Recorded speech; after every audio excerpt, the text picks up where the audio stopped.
All right, everybody, welcome back post, I don't know, it's been about a 3-month hiatus. Thanks for your patience.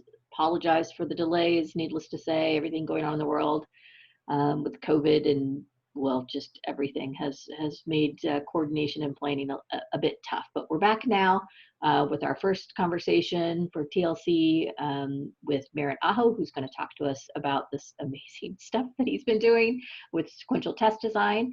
And then next month, we'll have Gary Angel to share some case studies about how they're using digital mortar to bring digital intelligence for both analytics and testing into the physical space. So, and we've got a couple more lined up after that. So if you have any friends or colleagues or, I don't know, enemies that you think should be tortured and you want to invite them to the TLC, please do. Just all they have to do is sign the code of conduct, which is linked off the TLC webpage, the TLC YouTube, and you can just reach out to me and ask as well. So with that, let me go ahead and mute all lines. Again, Merritt, you'll have to unmute. Anybody else who wants to ask a question, feel free to do the same. There we go. And we're going to get started. So first, I would like to introduce. You want to record? It is recording. It should be. It says record. Do you not see the recording? I do. You're good. Oh, awesome. Okay. So first, let me introduce Merritt. He's a director of optimization at Search Discovery now. He is the creator of the free, open to all sequential design calculator, which we're going to walk through today. The bit.ly there is the link, and I will also paste a link to the non-bit.ly version directly in the TLC calls channel if anybody wants to play around with it. Also posted the kind of how-to and the information that has been published around the calculator in the great content Slack. So you'll have multiple different ways of getting to it. Before joining SDI, Merritt has built and or led testing programs at Dun & Bradstreet, Volusion, and with several of us at Dell before he joined all the rest of the cool kids at SDI. He's obviously an all-around awesome good guy. I mean, you can just tell he looks like the guy next door. He is. He's just really nice. He makes things easy for everybody, solves everybody's problems. And he's like the lightning in a jar. Everybody talks about, you know, somebody who actually gets the technical and the statistical and the strategic, and it's just kind of gross. But we love him anyway, and we're really glad he's here. So with that, Merritt, I'm going to stop sharing screen and let you take over. Thanks, Kelly. That's quite the introduction for anyone to live up to. But I'm just glad you didn't make me write my own bio. And we talked about that. There's nothing I hate more. Okay, guys, let me set up the screen share here and we will get going. As Kelly mentioned, I welcome the interruptions and questions. So fire them at me anytime. If I don't see it in the Slack, I've got the Slack on the other monitor so I can kind of take a look at that, but Kelly can interrupt me to ask the questions. I would extend the same courtesy to you if it was your presentation, so you can guarantee I don't mind the questions. We're gonna take this in a couple stages, so we'll talk a little bit about like why sequential testing matters, and then I have a deck prepared that you can see here, and I'm using the deck to stepwise introduce the concepts of the calculator because I have noticed that for some people, jumping right into it is a lot to handle, and so I kind of want to do some measured exposure of different aspects and highlight them. So, but we can jump back and forth between the deck and the tool. So just a quick glimpse.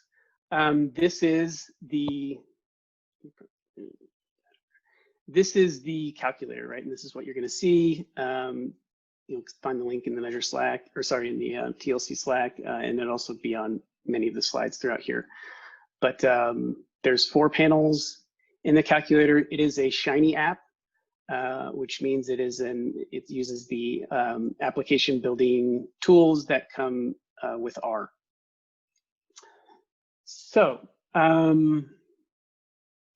let's talk about peaking for a minute and fixed horizon. So you You may not be super familiar with the term fixed horizon testing, but I would bet that most of us know what fixed horizon testing is. It's the method of using a fixed sample size that's planned in advance for your A/B tests. Frequentist testing is kind of known as being fixed horizon testing, right? That's where you conduct a power analysis up front. You determine what your sample size needs to be in order to mitigate your type 1 and type 2 errors. And then you test to that sample size, and you don't stop early and you don't run statistics early, at least you're not supposed to. And the reason you do that is so that you can have tight controls over those false positive and false negative errors. Now, peaking, which I hope is a term that most of us are familiar with. Peaking is like when you cheat on fixed horizon tests. That's when you look at the results early with the intention or possibility of making a decision early. And we'll talk about why that's important in a minute, but for the moment, it's a no-no, right? And every time you hear a statistician talk about A/B testing and frequentist methods and fixed horizons, they'll come down really, really hard on anyone who's peaking. And there's a fair reason for that. It does inflate your error rates, and it's not always the most intuitive thing to think about. Well, like, how is it going to inflate my errors if the error in the test is there in the test? But there's a reason people peak, right? Fixed horizon tests, you're planning out a sample size, and then the results do come in, and the results can be very compelling early on. And so, I've just put together a couple of reasons. You may have other ones. These may not be yours at all, but there are very good reasons to peak, right? It reduces your project length. It can reduce all your project length if it's like a normal thing. It can help you get to other experiments that are waiting to be launched. So there's an opportunity cost to continue running a test or to run a test for a set period of time. It can also, the big thing with sequential testing is it allows you to make decisions in when there are extreme results that demonstrate themselves in the test, right? So it can limit the exposure of a poor experience, or it can monetize a very valuable change that you're seeing.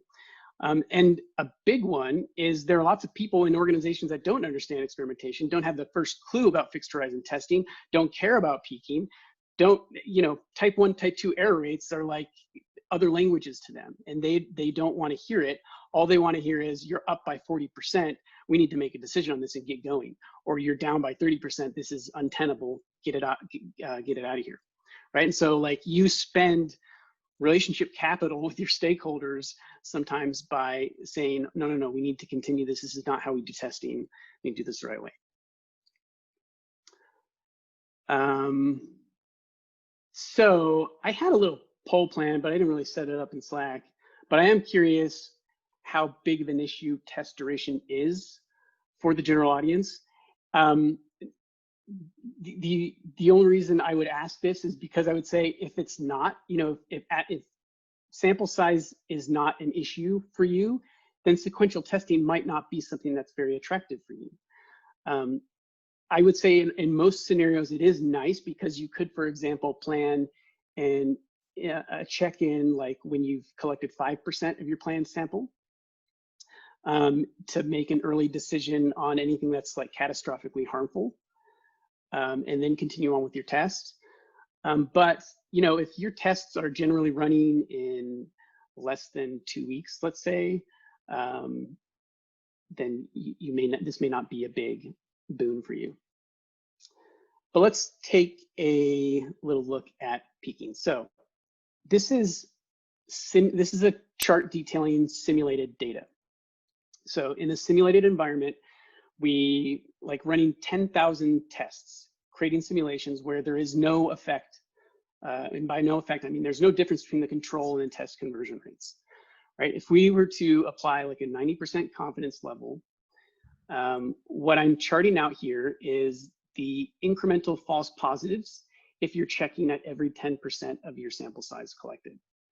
So the way you think about this is, okay, 10,000 tests that were simulated, and someone is checking the results and running a test on it every 10% of the sample collected. At the first check-in, 10% of those tests will show a false positive. So they'll show an effect size that gets you 90% confidence or higher, right? So if you were to end those 10 tests, at the next check-in, say 20%, 5% of the tests that were not in the 10%, but 5 additional tests, 5% additional incremental, would show a false positive, and so on and so forth. And so what you would do is you would add all these up and you'd say, okay, so 30%, if we're checking every 10% intervals, 30% of flat tests gave me a false positive when I'm peaking. And that's problematic, especially early on when you're more likely to have a sign error, which is when you would like call a negative a positive a negative. So this is like the harm in peaking. And this is what we're trying to solve for with sequential testing.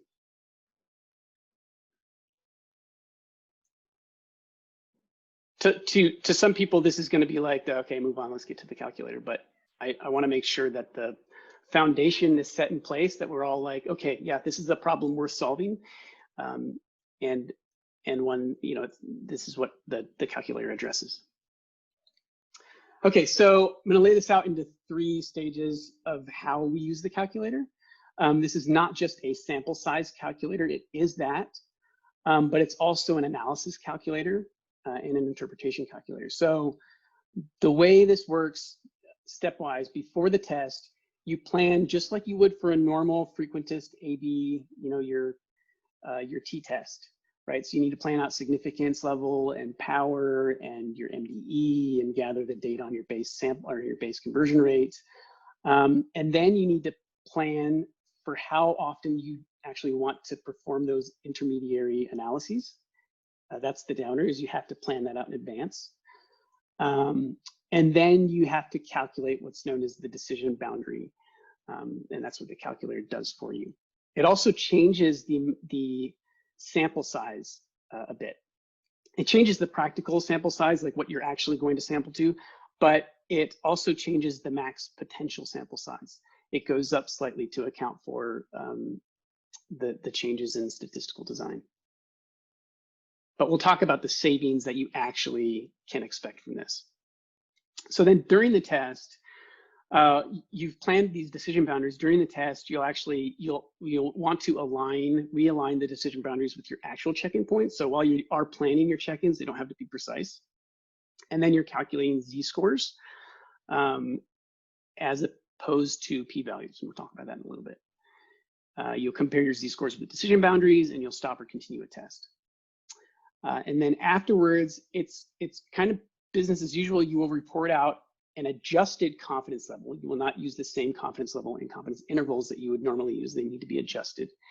And you would report those back if it's a conclusive test, or you would just report back inconclusive results. All right, let's get to the calculator. So like I said, if you're looking at the calculator, right, it's gonna look like this. I am taking small shots out of this because I want to step us through it in a way that's not as overwhelming as taking it all in at once. Okay, so we will get to the full thing and we'll play around with it, but I want to explain the pieces of it. Hopefully the eye icons are intuitive enough for you. You know, this is designed to be instructional. That's kind of big to search discovery, as we want to be an instructional firm and we want to empower people we're a capacity building firm. So we want people to kind of learn this stuff and get to know it and use it. So again, this starts like any other test. This should be super familiar to you if you've ever planned an A/B test. You're planning out your confidence level or your significance. You're planning out your power, which is your type 2 error rate, or sorry, it's the inverse of your type 2 error rate. So 80% power is kind of a norm. You put in your base conversion rate, you put in your minimum effective interest or minimum detectable effect, those are synonymous terms, and you plan out the tails in the test. The tails in the test we will get to, but even your one-tail test in a sequential test is gonna kind of look like a two-tail test because we have the concept of a futility boundary that we've introduced. Okay, so all that's basic, normal stuff. We also have a feature in the calculator that allows you to put in the amount of traffic that you have, so you can kind of look at, okay, under a fixed design, how long would this test actually take? And as I mentioned, if it's under 2 weeks, right, you want to run tests for a couple of business cycles, which we generally interpret as like, you know, a week as being kind of a business cycle. It's not this, that's not true for everybody, I get that. But you do, I mean, considering like normal seasonality, you want to run the test for at least a week, probably about 2 weeks. So if the test is scheduled to go longer, sequential could be a really good benefit here. And so that's why we provide the estimate of runtime days in the test. Okay, so from there, step 2, here's the bad news. You got to do a little bit of additional planning. I know we all kind of want to think of like sequential testing as like, yeah, I just want to like run the test, and then as the data starts coming in, I want to analyze it. That's not how it works in regular fixed horizon testing, right? You have to plan it. It's not how it works in this sequential method. You do need to say, okay, how often do I want to look at the data, and how many times is that going to be throughout the length of the test? And so you plan that out. We're giving you the option from 2 to 10. Really, there could be more. It's just, this is a reasonable way to kind of structure the calculator. So you could be every couple of days, you could do once a week, you know, however you want to plan that. And then you can decide at what percentage along the way you're going to make those check-ins. And this is flexible. So you can do this once, you can plan the check-in percentages, and then you can come back and change those later if they don't exactly line up. That's, you know, I know a lot of times we think of once the test is set and structured, we don't change it, and that's it, it's set in stone. This aspect of the sequential test method is a little more flexible. This is probably a good time to say, by the way, that sequential testing refers to a family of methods. It's not this is not like the only sequential testing method out there. There's a host. In fact, the R package that I've used to build this calculator is called GS Design, worth checking out. But you can use several different methods and ways to approach the sequential test just within that package alone. So there's Evan Miller's got a super simple sequential testing method out there. It's just like a straight line decision boundary. I think this one's a lot. This one lends itself well to like an extension of knowledge about fixed horizon testing than Evan Miller's method. But there's a number of other approaches. Okay, so you're planning out the number of times you're going to check in. You're planning out when you're going to do those check-ins, and then there's like a generate design button, and that kicks out the design of the test. And this is what you'll see in there. You'll see what a normal fixed horizon sample size would be.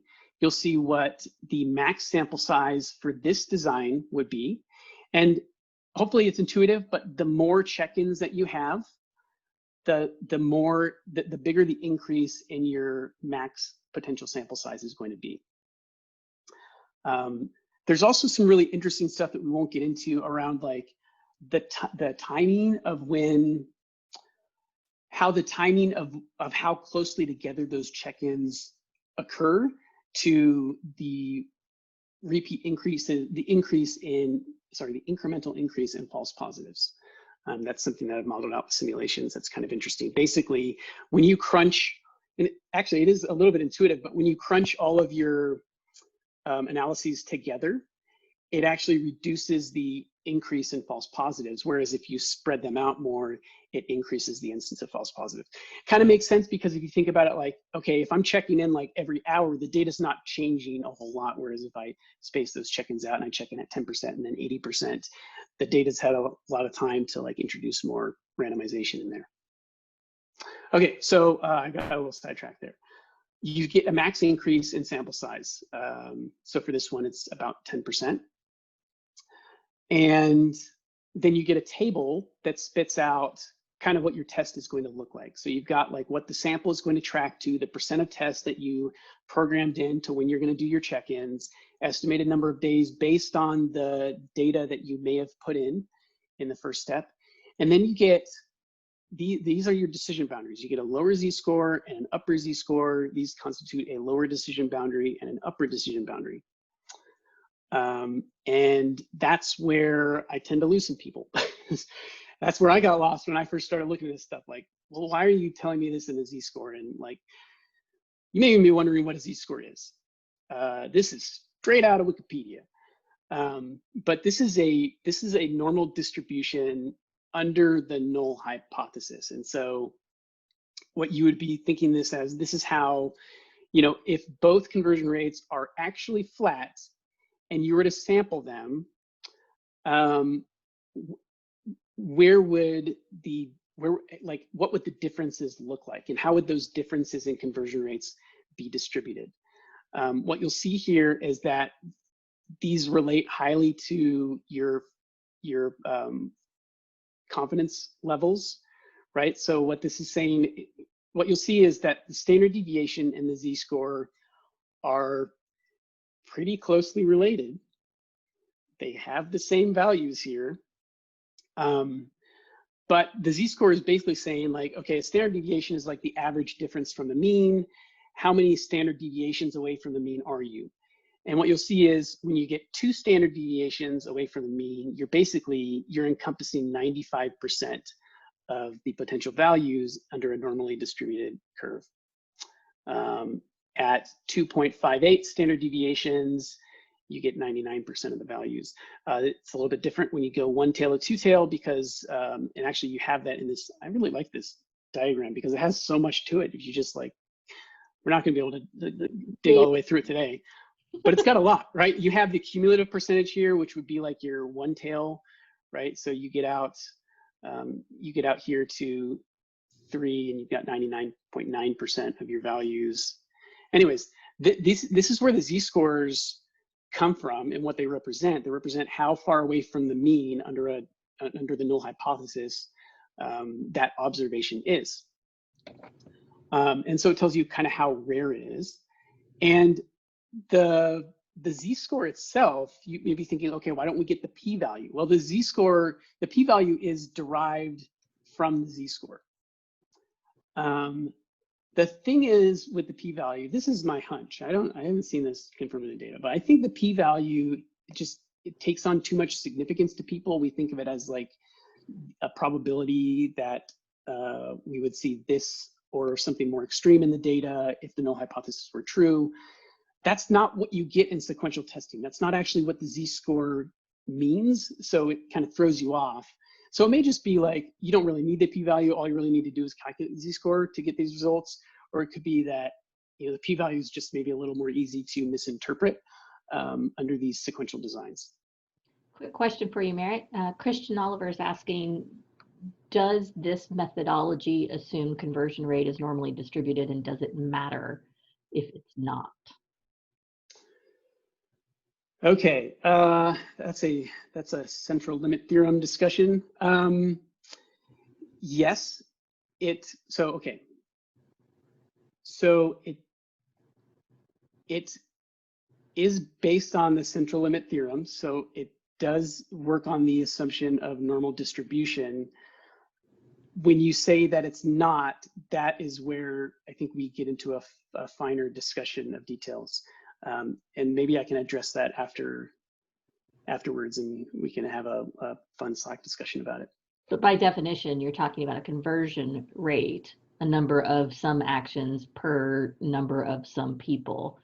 And therefore, we're not talking about a continuous metric, which has a much higher risk of not being normally distributed, like revenue. Yes, my understanding.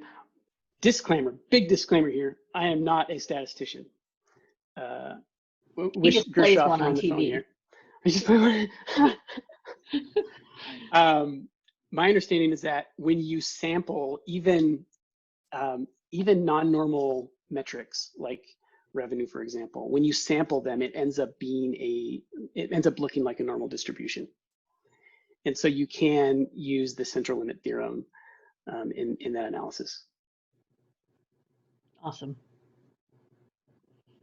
So in answer to your question, Christian, we'll continue the conversation on the TLC Slack, and we'll probably engage some of our TLC statisticians, even those who claim they're not. Go ahead, Mary. Okay, so we had this table of the results, and we also provide a visualization of that table. And so these are the decision boundaries. These are Z-scores, and these represent the boundaries that you can make a decision on at each check-in along the way of your sample size. And we have an upper boundary and a lower boundary. In the case of like a superiority test where you're checking to see if the test conversion rate is higher than the control conversion rate, the upper boundary would be your efficacy boundary and the lower boundary would be your futility boundary. Now this is a one-tailed test, and you may be thinking like, well, hold on, if it's a one-tailed test, I'm not measuring the downside. What this is basically giving you is a point at which you can give up and still maintain your power level. So you want to be able to identify a difference as big as or larger than your MDE at the level of your power. So let's say our power is 80%. What that means is 80% or MDE is 5%. We want to be able to find a difference of 5% or more 80% of the time when we run this test. So what the futility boundary does for you is it says, great, if there, even if you stop the test now, you would preserve that 80% power. And you're not likely to cross the efficacy boundary based on these current results. So in a one-tail test, your efficacy boundary and futility boundaries are going to look a little bit different. You'll even notice that these are positive numbers in the futility boundary. What this means is you may be observing a very small lift here, but it's such a small lift that it's probably not worth waiting around to see if it comes back. Now, a two-tailed test, on the other hand, in our calculator will have a symmetrical boundary. Right, and so it's a wider boundary. You'll see here 3.16 versus 3.36, but it's symmetrical, positive and negative. You also might be wondering, well, why do these things end in 1 point here? What's the deal with that, 1.71? The point is that at the end of the test, you've either crossed your significance level or you haven't. And if you had, like, in a one-tailed test, being below this boundary doesn't,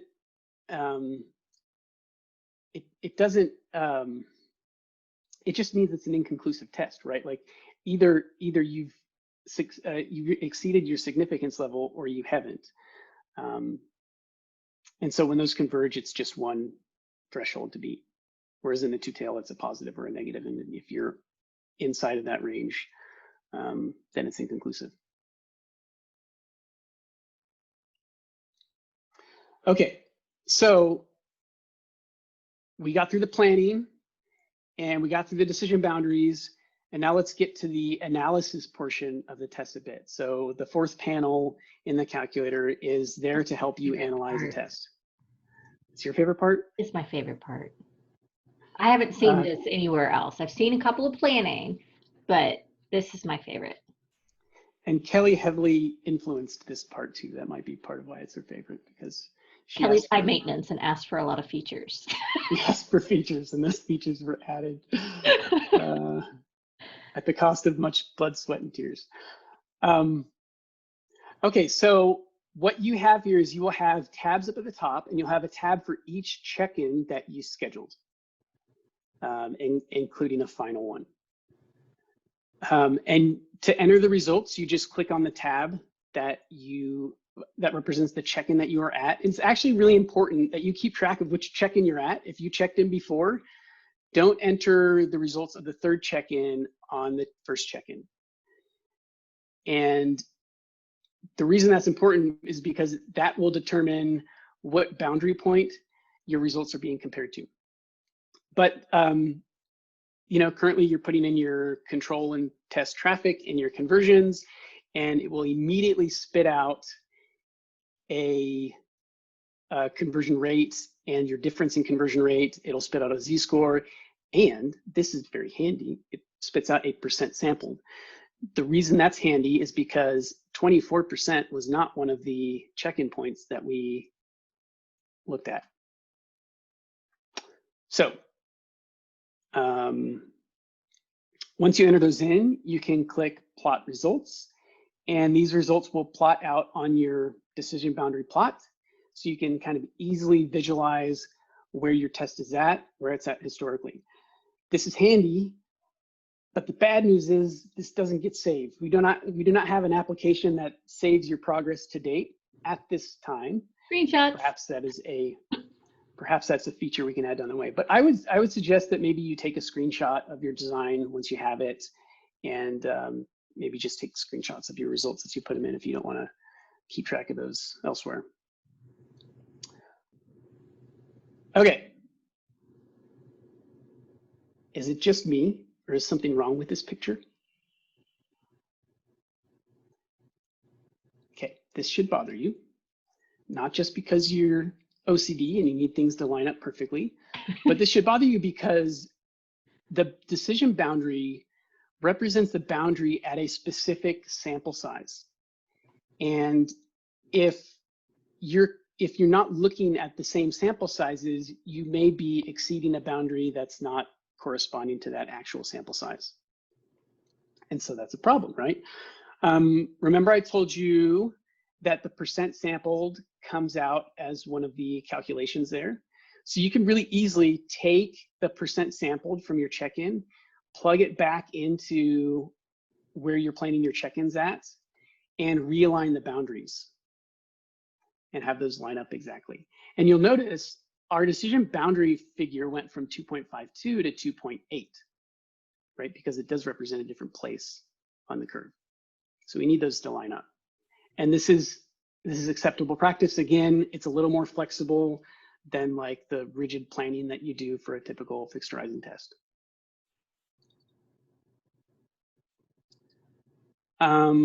When you cross a decision boundary, you get some more data. You get a confidence level and you get a confidence interval. These are adjusted again, so it will be a lower confidence level than if you were to plug it into some other t-test calculator.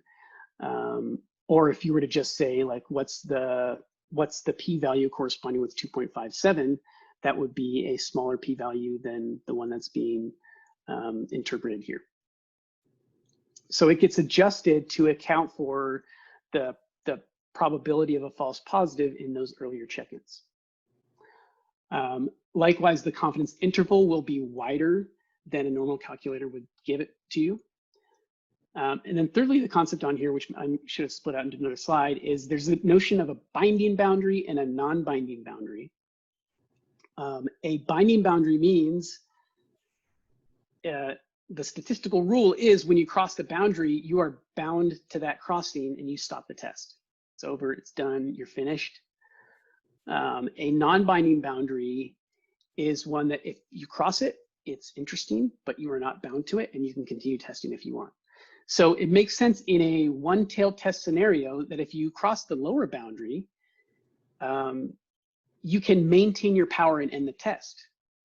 If you want to overpower your test, you can continue running that test, right? And you can I don't know, see if there's a turnaround at some point, but that's a non-binding boundary. And that would be an example that you would do in a scenario where you said that your minimal detectable effect was 10% and you're at 8%, which is still better than control, but it's less than you thought. So you can overpower the test to reduce errors of that result.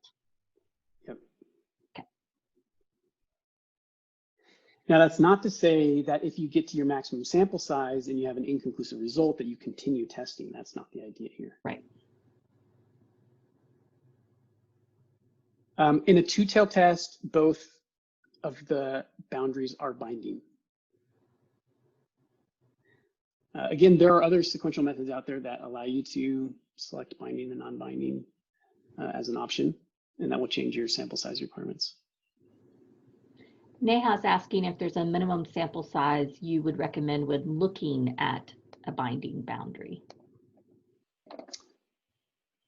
Oh. Built in the boundaries, isn't it? Yeah, I mean, it'll adjust the threshold for wherever you want to look at it. My next step was to jump over here anyway, so we'll look at some different scenarios there. But this is the calculator. You're seeing it in my R interface. What you'll see will be this guy right here, which unfortunately with Shiny apps, there aren't a lot of great ways to actually get them onto web pages. So it's an iframe. Sorry, folks. But we'll use this. It's a little cleaner, easier to scroll. So yeah, let's have a look real quick. Okay, so there are default values in here just to get you started. But we can play around with it a little bit. Let's say like 90% confidence. You'll notice that what this spits out immediately for you is the sample size with a fixed horizon test.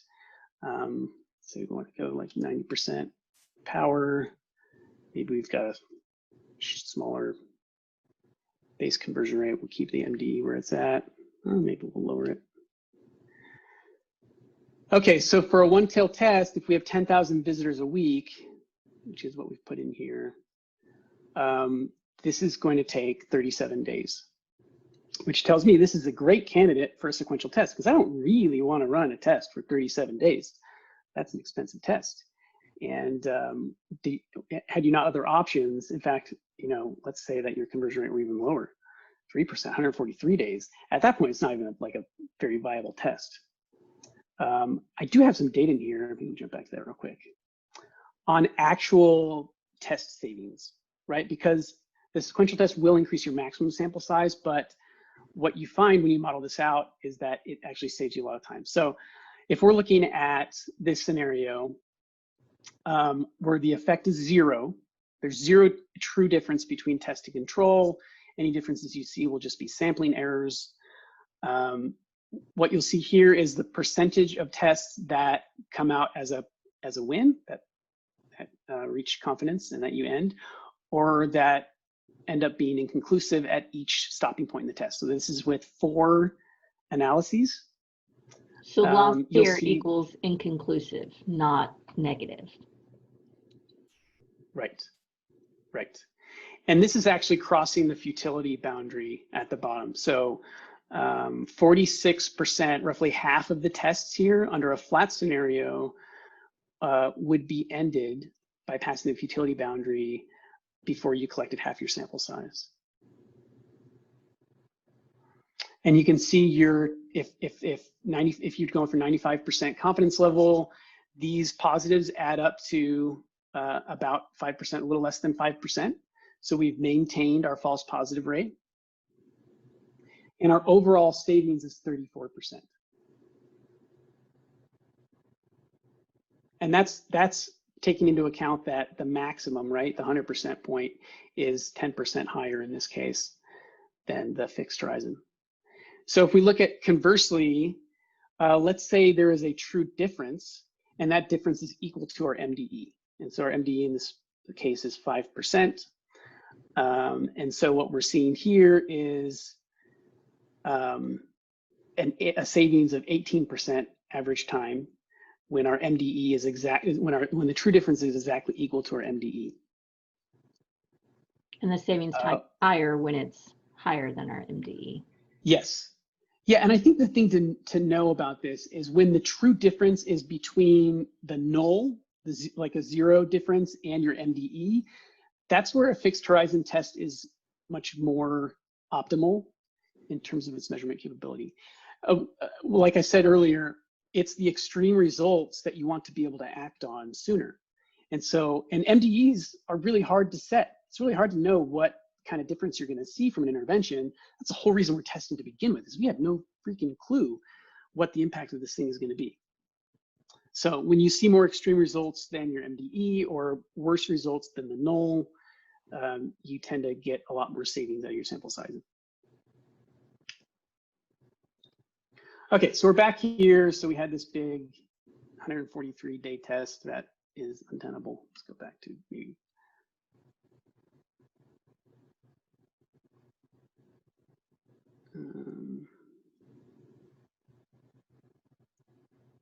Yeah. Okay, so step 2 again is planning our check-ins. It starts with 4. Let's say maybe we go to 5. Let's say we want to do one check-in at 5% of the sample size. And then we'll check in again at 50%. We'll go 70%. And I don't know, 85%. I'm just pulling these out of nowhere. We click View Test Design. It generates the test design for us. You can see our decision boundaries look a little funky here, but that's fine. And max increase in sample size would be 12.18% here. And yeah, so then we would take this as a design and we would start running the test. And let's plug in some results to see what kind of thing we're going to see here. So I'm just going to rough cut these numbers. 5% is 11,000 sample size. So I'm going to say 5,000 in control, 250, I think was our base conversion was 5%. So 5,000 in test. And let's say the test is a little bit better. It's a 5% difference. So we'll plot those results. So this one lines up pretty closely. I'm not sure I would worry about adjusting this. It's when your results get close to your decision boundary that you really need to be worried about lining up the sample size correctly. So time goes on, we continue collecting data. Now we're at, let's say we're at close to the 50% mark. So we've got 50,000 and 2,500 and 50,000 and 2,600. Okay, now here we're getting a little closer. We may want to reline these. So I'm going to take this 44%. I'm going to plug that in up here. And we've got those boundaries realigned down here. We'll do one more check-in. What's the next one? 70% is 160,000. So we'll do, say, 75,000. And, oops, what's 5% of 75,000? I was waiting for that.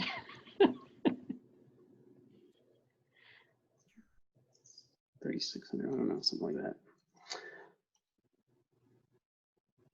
Extra 0 in there.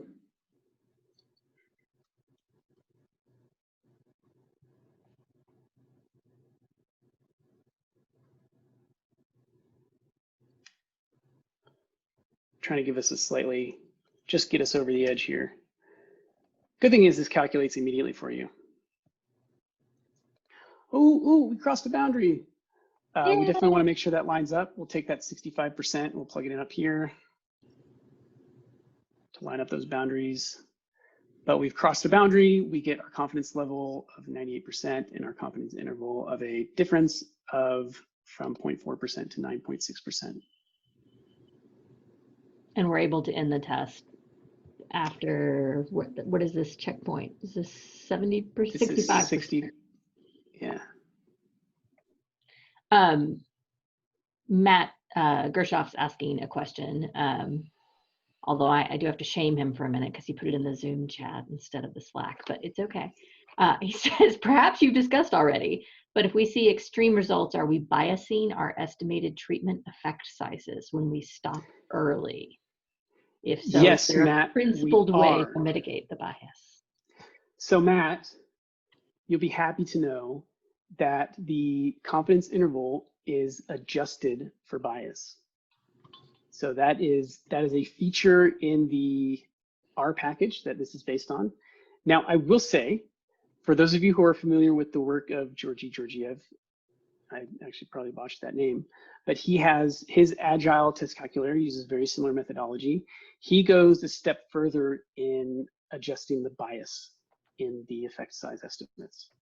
So I prefer his estimates. They're less biased, but I don't know how to replicate them. So told you I'm not a statistician. But Matt, if you can provide me with a methodology for ripping out some more of that conditional bias, I will gladly build it into the calculator. By the way, we're shooting for transparency here. So I've referenced several times the methods that we're using to do this. This is a GUI on top of an R package. And it's one that just about anyone can use. And I'd be happy to help you do something like this on your own if you're a tinkerer. You've got some technical bits here in some of the parameters that we're putting into the design functions. So you can take a look at that. Calling them technical bits. I guess the only other thing I could kind of plug in here is, let's look at this if it's a two-tail. Right, you wouldn't have crossed the boundary yet if this were a two-tailed test. It's wider boundaries. And again, like I mentioned, the upper boundary is, when it's one tail, it is binding, so you do need to stop. And unless it's a two-tail, the lower boundary is non-binding, so you do not need to stop if you don't want to. So I want to do a little time check because we have just under 10 minutes left, and I wanted to give some folks times for questions. I have a collection of questions that that I can ask or that we can put in the Slack for folks, for for Merritt and Matt, whomever, I don't care, to answer after the fact for folks that weren't able to join. But I wanted to give folks that are on the call a chance. If you have questions, if you want him to show you anything in the calculator, if you have questions about how the calculator was designed, when, why to use it, now's your chance.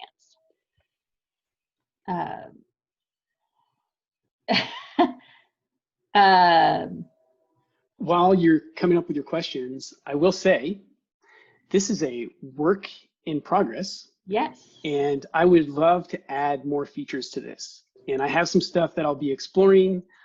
Some of those are supporting continuous metrics. So Christian, for you, if that's something you're interested in. So continuous metric like RPV or time on site or page views per visitor, whatever kind of continuous metrics you want there. There is support for that in the R package. It's just a matter of accommodating that here. It might require kind of like a second tab to go into that. What else? I would like to support non-inferiority tests. So enabling you to put in a non-inferiority margin that would be worked in your results. I'd love to add in a calendar here, right? So one of the things that we have up here is you can put in your average weekly traffic. I'd love to be able to tell you, I do need to just put it, it's an easy fix to say like, okay, this is how long maximum it would take in terms of days. It'd be really nice, I think, to put in like the days that you might get to with each of these sample sizes, and maybe even give you like a way to put in a start date. I think that'd be fun. I'd love to get one of the things Matt actually put in there for you. He said it might be really useful to show where the fixed horizon stopping would be. I mean, I know you have the max sample size for fixed horizon and the max sample size for yours, but in your decision boundary plot, illustrating the sample size fixed horizon stop might be helpful. I like that idea. And I have another comment in here: open source the code, call in the community, do the extra work. Not a bad idea. I think it is already, right? The code itself is not open sourced, but I'll bear all for you.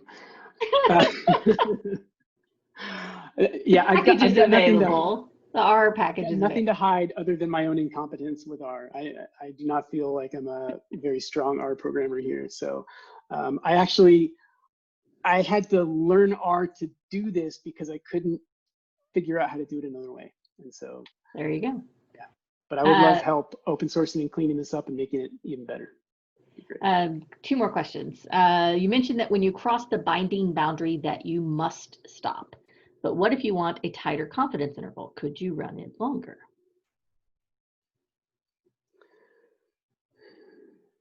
And just so you know, Ezekiel just answered, you can make it non-binding, but to extend it for the sake of confidence once the binding boundary was extended would be similar to peaking. I think it's like p-hacking, exactly. Right? It's multiple testing. It's multiple testing. Right. So it's the exact same influence of peaking on your test. I think, I'm not 100% certain on this, but I think you could add in additional checks. But I mean, it is, what would have to be done is you would have to adjust your decision boundaries for those things to happen. It's not a great practice to have. Melanie's asking, can you share the reference for correcting the effect size bias? Yes, some of it is, do you mean Georgi's or do you mean for this package? No. So there's a link to the documentation on this package. And that discusses how the biases are corrected for in the estimates. It's not the most readable, but as far as like our documentation goes, it's really good. It's like discusses theory and everything. And then I do have a credits section down here, and I have a link to Georgi's site because he's done a lot to kind of document some of this stuff, even if he has named it Agile rather than the traditional naming here. But yeah, he's got a white paper that has some discussion on it. I think his book does too.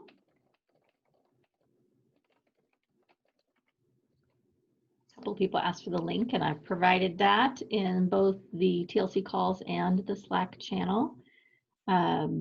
Instead of making it uniform, make the first peak when you achieve the 50% max sample size, for example. That would allow you to, if you move the first peak as later as possible. Merritt, didn't you do a little work about when that first peak should be? Is that in the CXL article that we posted, or was that an earlier version of it? That was kind of an earlier version. Yeah. It sounds like, back to Mel's question, that it might be interesting. Well, Mel asked, share the reference for correcting the effect size bias. That's not the same question. Somebody asked something that made me think that it would be helpful to do more simulations. Oh, it was asking about, can we extend it? And you were saying, well, technically, I guess if you change the design, maybe you originally had 4 check-ins and then you change it to 10, that by definition moves out the maximum sample size. I'm wondering if we could do, not me, some simulations to see the effects that has on error, similar to the simulations you did for when the actual effect size was 0 or +5,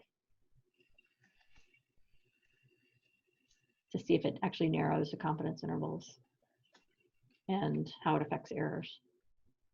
Yeah. Might be interesting. Yeah, I like that idea. I do want to point out there's a feedback button here. Please use it. If you find a bug, report it. That was my last question. I found a bug. How do I report it? Yeah, please. You can send me an email. You can, if you report it here, it's like it just takes you a Google form that you can put as many submit as many as you want there. Awesome. Can you pull up the SDI version of the page so that they can see what it looks like as far as the feedback? Yep. Oh yeah, the SDI version has an extra. It has a link to the how-to at the top. Yep, there's a how-to article. There's also a video on that page that kind of walks through, pretty similar to what we did here. Yeah, if you have any questions, you can submit the form here or use the feedback button. And then the credits gives all the details and the links to all the shoulders you stood upon to build. Yeah, I thought about that, stand on the shoulders of giant, but it felt more like I'm swinging from the coattails. So Well, thank you so much, Merritt, and thank you to all my TLCers, and we'll see you back in a month when Gary Angel joins us with the Digital Analytics Power Hour. No, that's not right. Wow, I'm really sorry, Tim and Mo and Michael, and I'm really sorry, Gary. Digital Mortar. So we'll see you all back next month. Thanks so much. Have a great weekend. Stay safe.